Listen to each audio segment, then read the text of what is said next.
ഒന്നിങ്ങോട്ട് വന്നേ, പിച്ചും വീയും പറയാതെ നടക്ക. ഞാനൊരു തെറ്റും ചെയ്തിട്ടില്ല.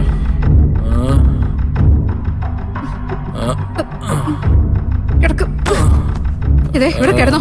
എന്നിട്ട് എന്താന്ന് വെച്ചാ വിളമ്പിക്കോ. നാട്ടുകാരി കേക്കില്ലല്ലോ.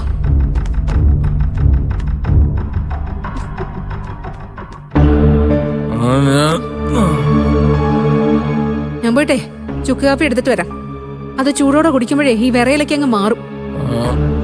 ദേ എഴുന്നേറ്റ് അങ്ങ് പൊയ്ക്കളരുത് കേട്ടോ.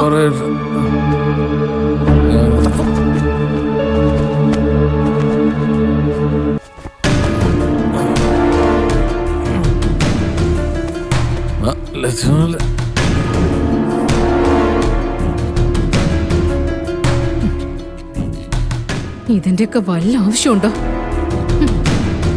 ആ മൂദേവിയെ അവളുടെ വഴിക്ക് വിട്ടാ പോരെ.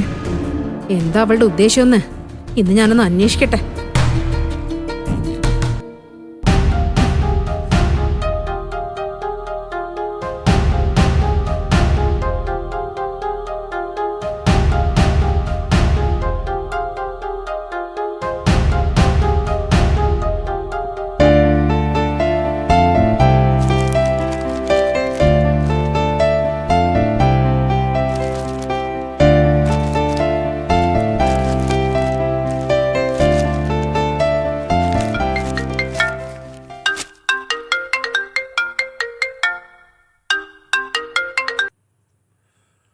ആ മോളെ അമ്പളി.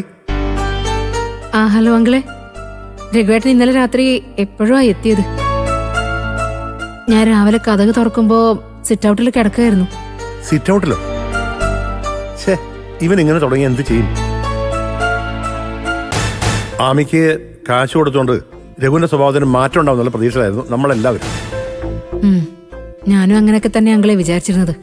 പക്ഷേ ആമയായിട്ടുള്ള പ്രശ്നങ്ങളൊന്നും തീർന്നിട്ടില്ലെന്നാ തോന്നുന്നത്.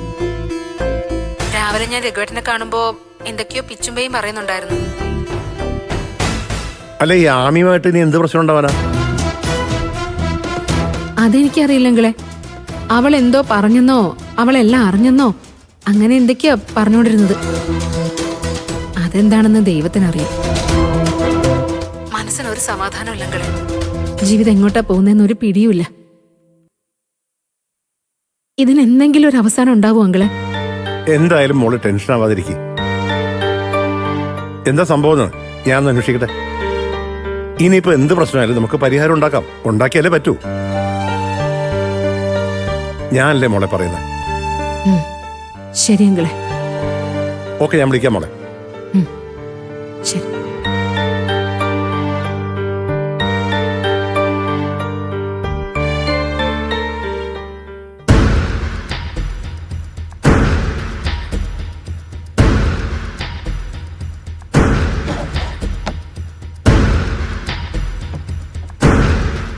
എന്തായിരിക്കും പ്രശ്നം? ആമയത്തിനൊന്ന് വിളിച്ചു നോക്കാം.